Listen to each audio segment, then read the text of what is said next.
Welcome to the Semiquincentennial Minute, where we honor America on her 250th birthday. The semiquincentennial means the 250th anniversary. And today I want to talk about the American incarnation of the Catholic tradition, which is not something anybody usually talks about because most people think America is a Protestant country, or worse yet, some kind of Enlightenment country, which is neither is true. And if you want to learn more, you can look at my article, What is America, or What is America to, which really goes into depth on disproving that. So I can't do that here, but I can tell you that the American Catholic tradition is the deepest thing is the natural law roots of the country, and every aspect of the Declaration and the Constitution comes out of the natural law. The founding fathers had it in their bones in a way that the average Catholic priest and bishop does not. It's a stark thing to say, but the average founder had a much better intuitive, habitual grasp of the natural law than the average bishop in our country today. That's a loss of that Catholic tradition, a deep Catholic tradition of understanding through nature.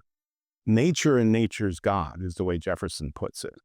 And we've lost that, and you can see that this can't be Protestant in any real sense, because Protestantism has sola scriptura, sola fide, and these are looking at nature, not the Bible.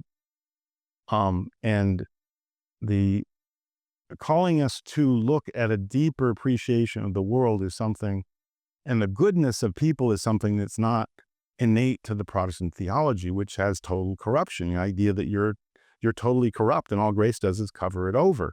That's deep in Protestant theology, and Americans can't hold that. And one of the most obvious icons of that I like to give people is Father Flanagan, who's a priest that founded Boys Town. And there's a great movie that I recommend on it, in which he talks about there's no such thing as a bad boy. And of course, Catholics understand that there's a damaged nature, and the founders understood this, but they never thought the nature is completely corrupt. They thought it was needed help, both of grace and of nature, of a culture that supported goodness and supported virtue. And they believe that. It's hard to hear that because we don't anymore, but this is part of our American heritage that we need to reclaim. And I recommend you watch the movie. The movie shows the receptivity of Americans to Catholicism, as the movie was just immensely popular, still is in some way. Then you have Bishop Sheen and Father Peyton, a family that prays together, stays together. That's a Catholic priest that penetrated all of Catholic culture. Thank you for listening.